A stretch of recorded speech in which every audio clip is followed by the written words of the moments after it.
Legacy of Hope commemorates the pivotal support extended to South Africa's freedom forces during the apartheid era by Russia, Cuba, and numerous other nations. In a world now navigating profound uncertainty and transformation, the echoes of this global solidarity resonate. The aspiration for a peaceful and prosperous future hinges upon international partnerships founded on historical lessons, mutual respect, and a commitment to a global community.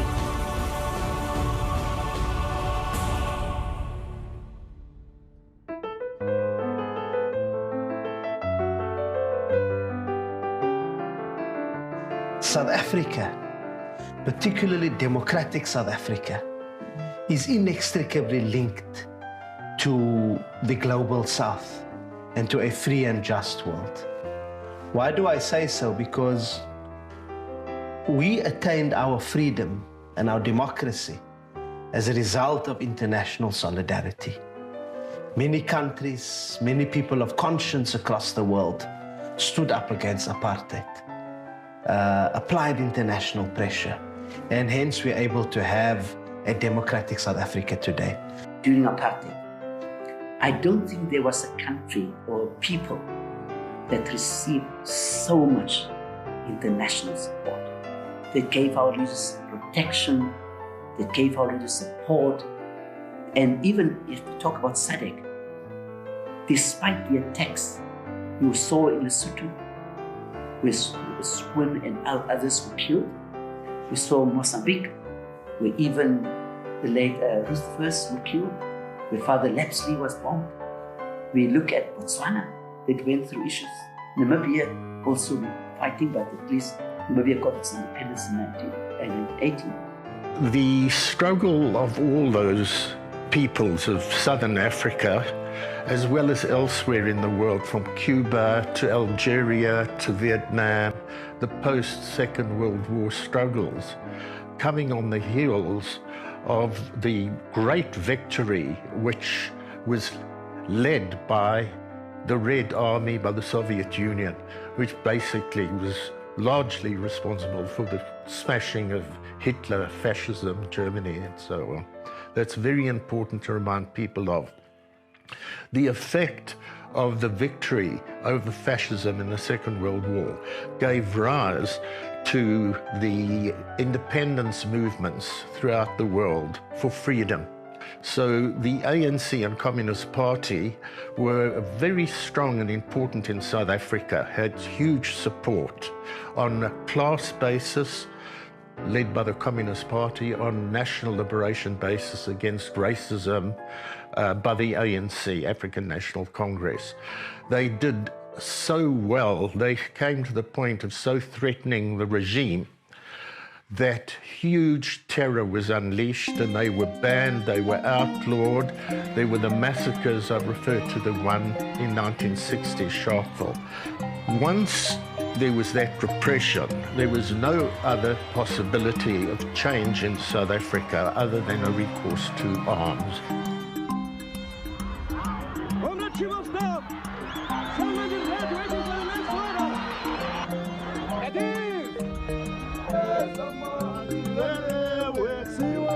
In the aftermath then of the Second World War, we saw huge changes taking place internationally, and particularly the collapse of the colonial system all over the world.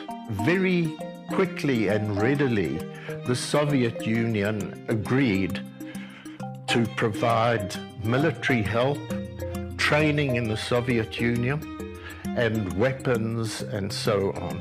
In the 80s, and in fact long before, even in the 60s, the Soviet Union, or the former Soviet Union, was one of those countries or blocks of countries like Cuba, like the African countries, that supported the apartheid struggle, the struggle against apartheid.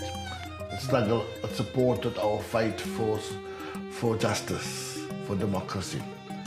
It's also those countries that supported the liberation of Mozambique, Angola, post-colonial times. So you can see the solidarity was amongst the progressive countries at the time. So it was almost natural for them to support us in our struggles as the Soviet Union as well. The Soviet Union supported us by housing some of our students in military studies, military training. They gave us weapons. They educated our economists. A lot of students resided in the Soviet Union for decades. We even had, the ANC had what was called special representatives. It's almost like ambassadors in this country, even though we were not a country yet. We were a liberation movement, but we were allowed to have a country presence in all the countries of the Soviet Union. And that helped us in a big way in our struggle. Without that, I think we would have taken longer. We wouldn't have gotten our democracy and freedom at the time and in the way that we got it.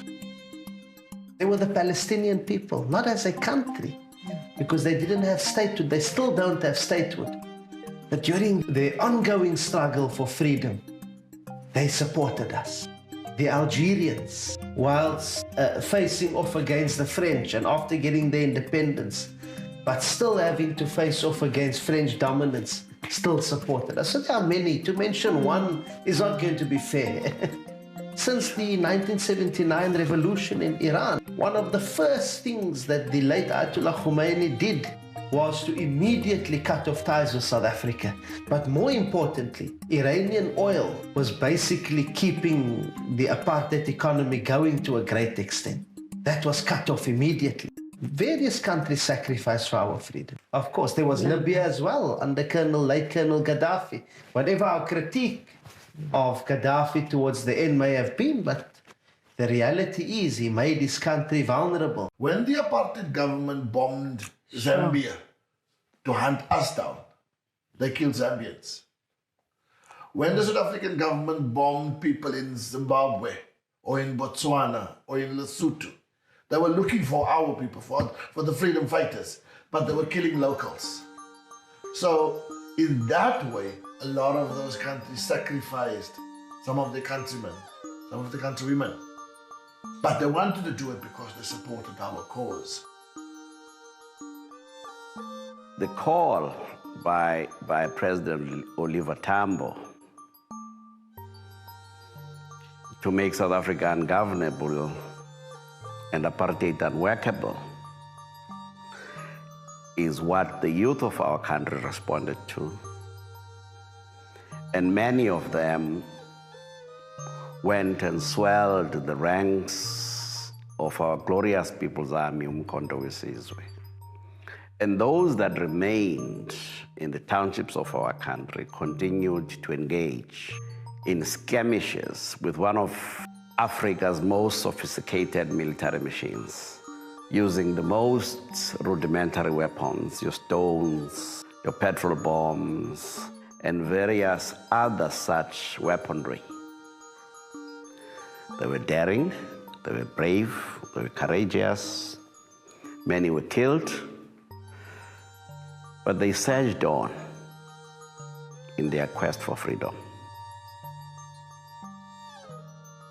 Oliver Tambo made a call in the 80s that South Africa must become ungovernable. That was a very important moment because as that moment happened, we saw the advancing of a process in Russia or the old Soviet where we've seen a complete reform taking shape in 1988, the perestroika process. Even whilst that took place, you had in Angola the Battle of Curicó, where the Cubans were really protective of the people of Angola in partnership with the revolutionaries of the African National Congress and others. So it was a melting pot. It was a melting pot period. The Russian community, the Soviet community was committed and patriotic to their cause, but equally to make sure that the South African cause and the Angolan cause are being protected. When the Sharpeville massacre took place, which was in 1960, I felt I had to do something. and I went in search of what was the underground Communist Party and the ANC, which had just been banned. I was lucky that a relative of mine was a communist, and that gave me the entree. I got very involved, including in the formation of the military wing of those two organizations. The police were hot on my heels, and I was sent out the country, basically for military training in the then Soviet Union. I was part of a first grouping that went to the Soviet Union.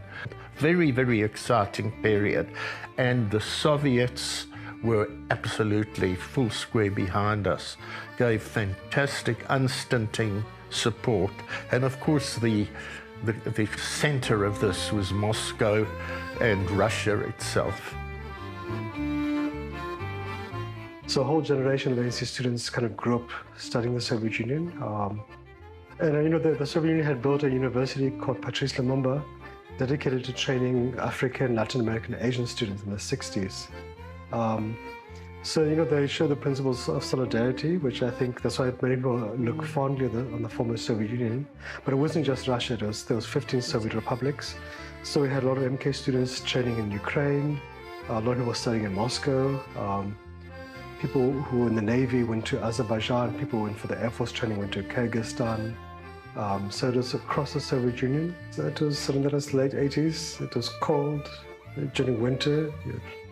You'll see sun for maybe 3-4 hours during winter.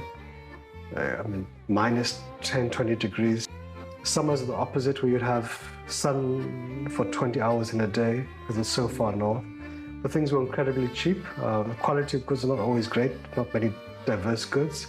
But nobody was starving, nobody was living on the streets. Everybody had accommodation, people could go and study. There was a lot of ANC students there at many different institutes, universities, academies, military academies. There was an ANC office there which had the status of an embassy to support the ANC students and to be a link with the Soviet government. And people from all across, all walks of life in South Africa, people from Mitchell's Plain, from Guguletu, from the Eastern Cape, studying different things. And you would learn about each other's experiences, you learn about all parts of South African life. And nobody was sticking with all the apartheid nonsense. People were focused on a non-racial democratic South Africa. I think maybe the most famous one was Thabo Mbeki. He had studied military science in the Soviet Union in the mid-60s. Many other ministers, people like Ronnie Castles, Joe Slovo, had trained in Ukraine. But you also have people who are less high profile, like if I look at the current chiefs of the Defense Force, all of them are studying in the Soviet Union. And to see that the first black chiefs of the Navy studied in Azerbaijan, have made a success of themselves. And people who came from very poor communities, very poor lives, have achieved the pinnacle of success. Tight bonds, and one can see people made really positive contributions. So that investment by the Soviet Union wasn't lost. It was, laid the foundation of a very close relation between Russia and South Africa today. Those of us that were trained by the CPSU, which is the communist part of the Soviet Union, they were able to give us the necessary theoretical tools that enabled us to understand how to conduct the revolution. And this is what the Marxist-Leninist theory gives you, what some now refer to as tools of analysis. So many of our leaders were trained by the party of Lenin. And this is why perhaps we think the way we do, because we've been trained to look at issues in a much more scientific manner. To understand the struggle against the apartheid regimes and its allies, one must turn to the Battle of Quito Carnavale in Angola. It was not a big battle in global terms, but it was a battlefield on which the full power, intent and determination of Russia, Cuba and the other partners of the Freedom Forces were demonstrated to the South African Defence Force and UNITA. As such, the Battle of Quito Carnavale will be remembered as the final turning point towards the liberation of South Africa. It is important to note that perestroika took place during 1988, the same time that the freedom struggle in South Africa reached this turning point. And in spite of the challenges within Russia, the Soviet Union kept its promises and gave support to achieve the turning point. The late 50s and early 60s were the time for us for hope, because Africa was being decolonized. And we were living for this period. Ghana had become independent in 1957, Nigeria in 1960, Tanzania in 1961. Zambia only became independent in 1964, and then Botswana in 1966. But we were all living with this hope that we were going to get our freedom. America was one of the countries against our fight for justice, by the way, in the 80s and the 60s. So they supported the apartheid government. Where Russia, China, and our African brothers supported us for our struggle for justice, America and the UK supported the apartheid government against us. So we didn't like them, because they were our enemies, ideologically and politically. Only eventually they came around and started applying sanctions, the US and the UK.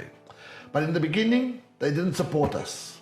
They supported the apartheid government. The apartheid regime had huge resources and the support of the Western former colonial countries, and especially the USA. And they supported counter-revolutionary bandit groups. In Angola, the key one was UNITA under Jonas Savimbi, and they had their bases on the border with the then Southwest Africa, that's Namibia, where the South African army was in occupation of that country. So they could give huge support in training and in weapons of war to UNITA. So UNITA were able to mount a very dangerous and sustained military drive, counter-revolutionary drive against the government of Angola. The apartheid regime would not think twice about crossing the border and killing innocent nationals in the countries where members of the ANC, members of Umkhonto weSizwe, were members of the SACP, members of SACTU were based. And Angola particularly was outstanding, because from their independence, the apartheid regime, with its puppets of UNITA, led by Jonas Savimbi, did not allow the growth and development of Angola. And that's why, to us, Angola was the firm trench of our revolution.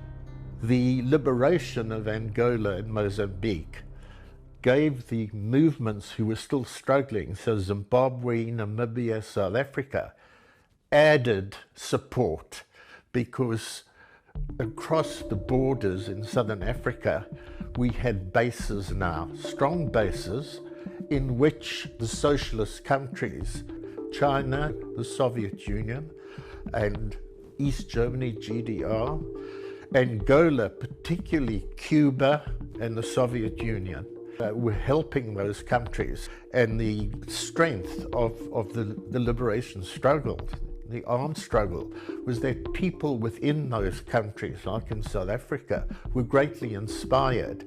So mass uprisings began to take place in those countries, with more young people coming out to join our ranks. The Soviet Union provided Angola with advisors for their military, as did Cuba. So in our camps in Angola, we had Soviet officers as well as Cubans helping us train our people. The ANC, our forces, joined there with the Angolans to protect the Angolan revolution. But the South Africans invaded. That's when the Cubans came in with Soviet weapons and assistance and drove the South Africans back into Namibia. And by 1987, there was a fierce onslaught by the Angolans with advice and support from the Soviet advisors and with their equipment on the UNITA strongholds in the south. And they were defeating UNITA. And that's when, towards the end, October 1987, the South Africans came in great force with very advanced weaponry. The situation was very critical, very dire.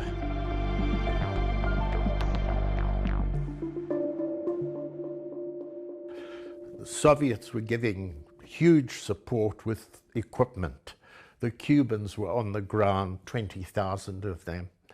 And together with the Angolan forces and the Namibian forces, they unleashed a huge offensive in March. And that's the Battle of Quito-Quanavale.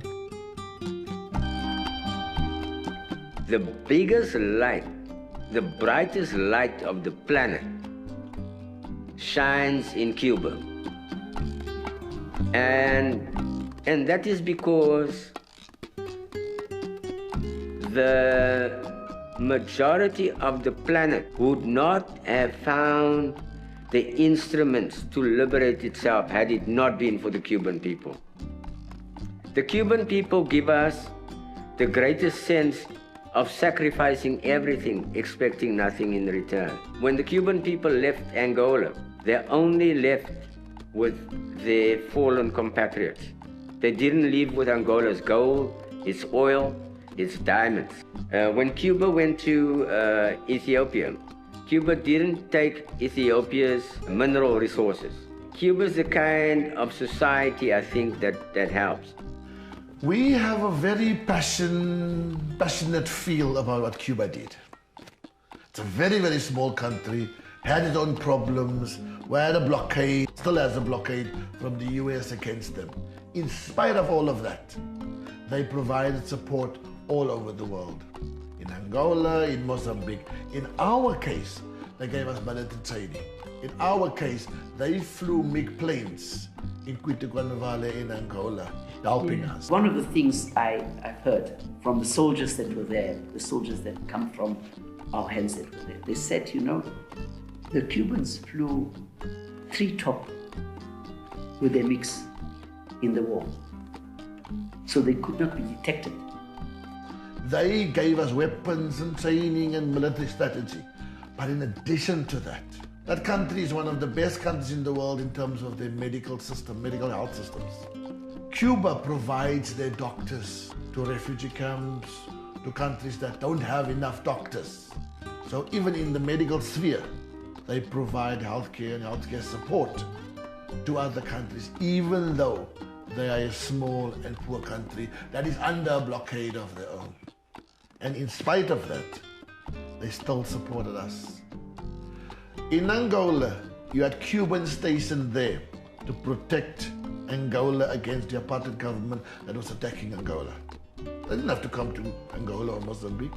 They flew the planes at Quito-Quanavale. We lost a lot of people, Angolans and South Africans, in that battle. But thanks to the Cubans, the SADF, the white government of then, could not invade Angola and had to withdraw. So we hold Cuba highly, dearly. You know, it's where you sacrifice even though you have little. You know, you give more to others because they need more than what you have.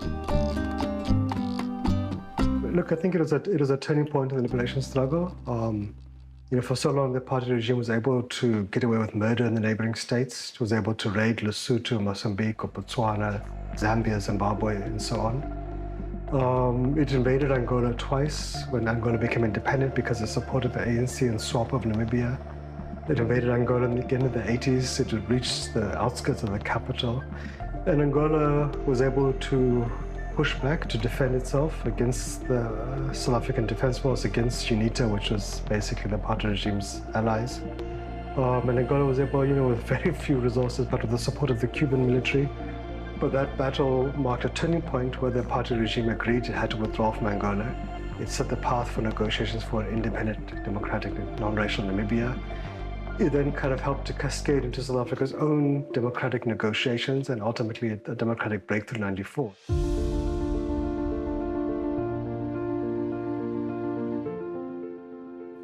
Wow, you know, some of us never even slept a night before because first and foremost, we didn't have cars to receive Madiba. It was the cars of the members of the Western Cape Traders Association that were driving that day, that were organized by Mr. Daoud Khan, may his soul so rest in peace, who was the chairman of the Western Cape Traders Association at that time. So we didn't sleep, a night before that day.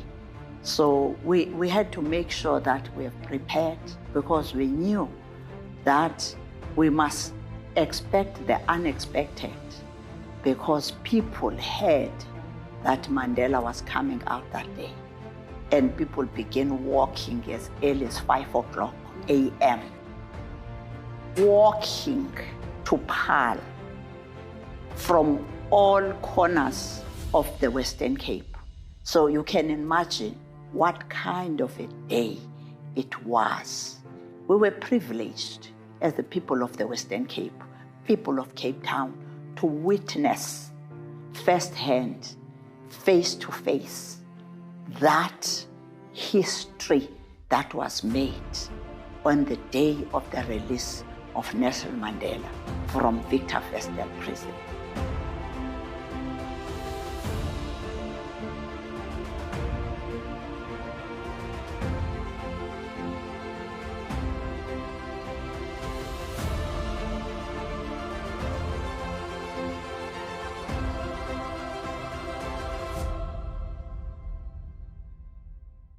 Since the collapse of the Soviet Union, we've seen a change in the balance of forces in the world. The West were cock-a-hoop because they thought they could bully Russia. They pushed NATO, which actually after the fall of the Soviet Union and the Warsaw Pact, there shouldn't have been a continuation of NATO. We saw under Gorbachev, unfortunately, and Yeltsin, the Soviet Union weakening, but the West have always seen Russia, its resources and its territory as something they aspired to. It wasn't only Adolf Hitler. We saw them entering Eastern Europe after having promised that NATO would not advance from Germany when the East German government had fallen. From a South African point of view, the Ukraine conflict creates problems of its own. The United States and the NATO countries are demanding that we align ourselves with them as allies, and that we therefore turn our back on Russia. Their demand compromises the historic relations and loyalties between Russia and South Africa. But our reasons for resisting the demands of the West is not only based on relationships, it is ideological and based on observance of the West's continued attempts to create a unipolar geopolitical world.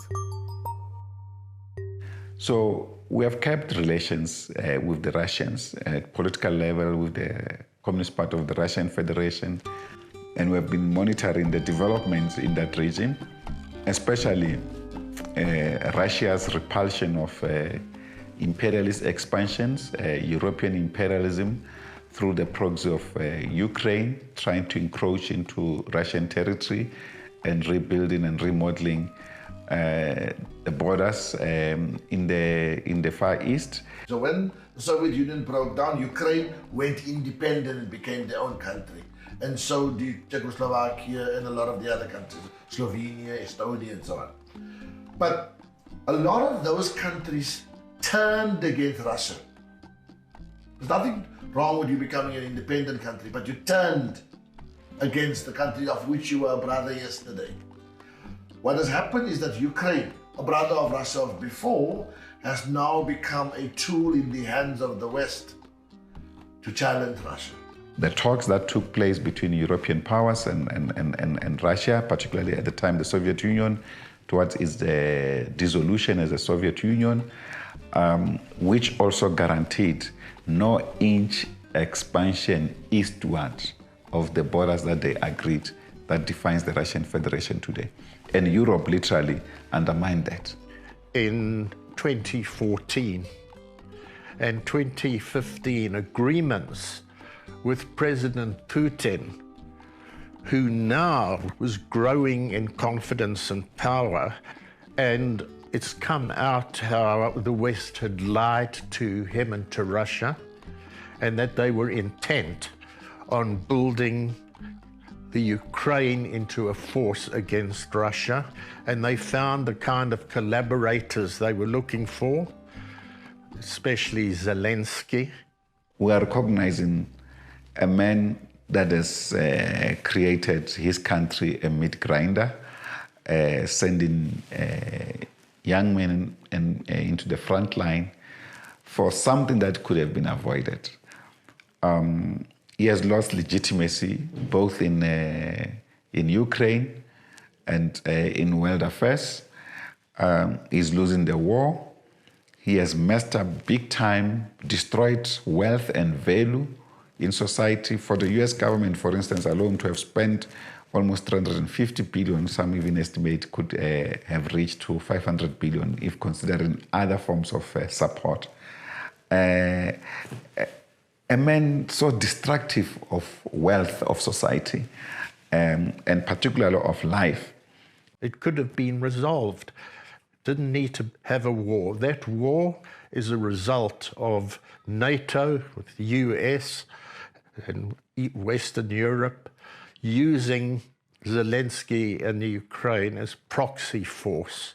Russia and China, together with the global South, have a cooperative approach. If the West refused to support Zelensky, give him the weapons he needed, his regime would collapse tomorrow. The role of the Russian Federation, especially President Putin, has been very important in redefining the new world order. And we think this response has shaken Europe a bit, and the response also by the new president in America has also shaken further Europe to rethink their strategy of just annexation, undermining everyone and doing as they please. So the special military operation is an important intervention in our case for sovereignty of state, respect for international law. Of course, given the response of Europe, it has come at a huge cost because it was clear all of Western Europe, or Western imperialism, had ganged against the Russian Federation. But so far, so good. Russia has sustained the battle, sustained its integrity, has not been defeated. What we are seeing currently taking shape in Ukraine, we must recall that there was a coup d'etat in 2014. There was a legitimate government that was overthrown with the help of the West. That's the first thing. Secondly, we saw an encroachment of NATO forces and weapons being put on the border of Russia. So that's the second thing that we've experienced there. And thirdly, we saw a narrative playing it out, and it made it untenable for the Russian community, for President Putin, not to act. So what we are seeing there is a conflict between Russia and Ukraine that played out, but essentially the scene was set by the West, and in particular the NATO forces, to do an encroachment. It's very important to recognize that this is also taking place closer in home. We are concerned that in Botswana there's a military camp of the US, and if you have an encroachment too close to your sovereignty, to your independence, and you've got mighty forces of global powers, military forces, they can easily try and compromise the independence of a nation state. The dominance of the West, the dominance of this bipolar world, or this monopolar world where America and Europe dominated the media, the culture, the heritage, slowly but surely changing. And you see voices from India, voices from China, assertive voices from Russia, from South. The global South is also now making the voices heard. For me, there's two reasons why BRICS is important. The one is America and the West have become bullies. They've seen themselves as the only policemen and want to dictate to everyone. They've also become strong economically and militarily, so they can dictate. But America has systems. They actually have their own rules on how to do it. In the past, they had to use those systems to make the decisions to rule, to oppress, to dictate to others. Trump is a different person to the previous presidents of the Americans. He doesn't even want to use the rules that America has, the laws and so on. Secondly, he's a businessman, right? So everything for him is a business, is a transaction. Everything. What can the country and himself, or those close to him, make out of it financially, business-wise? Right? So his politics is guided by his business. Normally your politics is guided by your rules, by your principles, by your sense of justice, by democracy. You see? And that's how and why you do things. Trump is now saying he is going to punish us. He's going to take that away.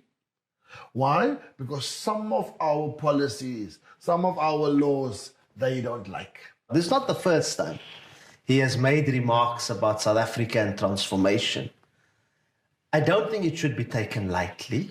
I do firstly think that it's talking absolute nonsense and it's preposterous.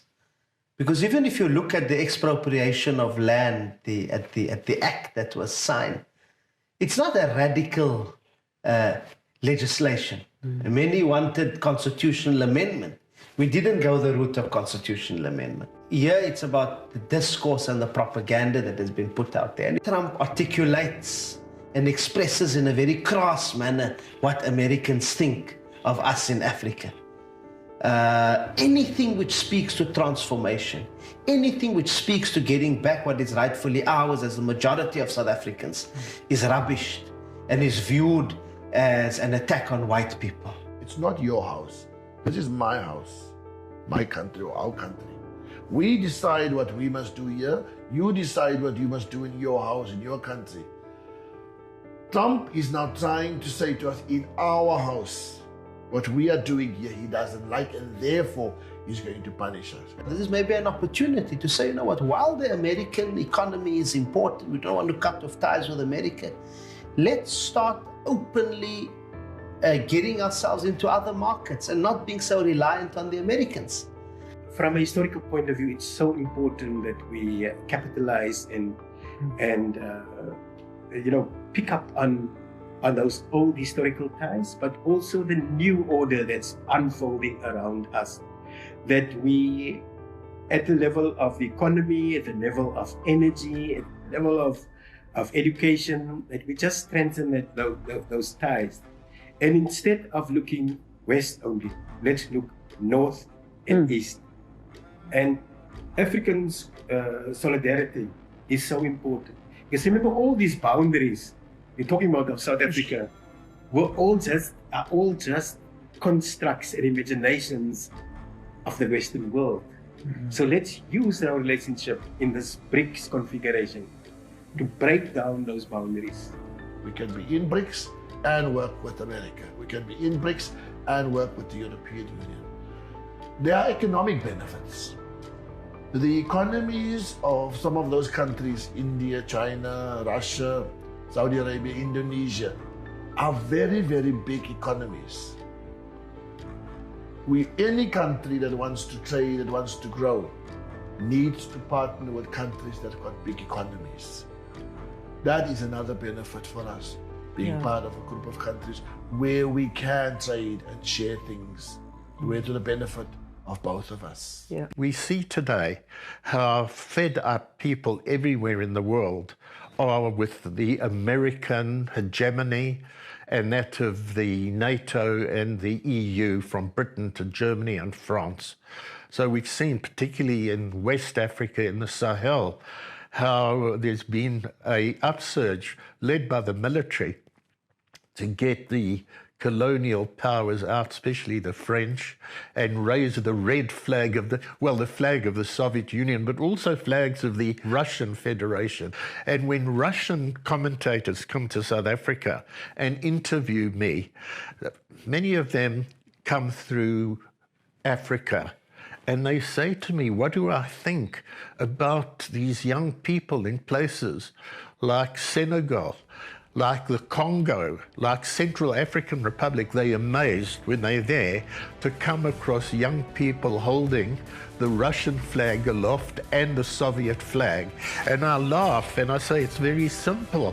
It's because they've long come to see the former colonial powers in the USA as their exploiters of their wealth, as their oppressors, supporting backward regimes in power in their countries. And they see that Russia, as people in South Africa do, carrying on the legacy of the Soviet Union, which came to support oppressed people throughout the world.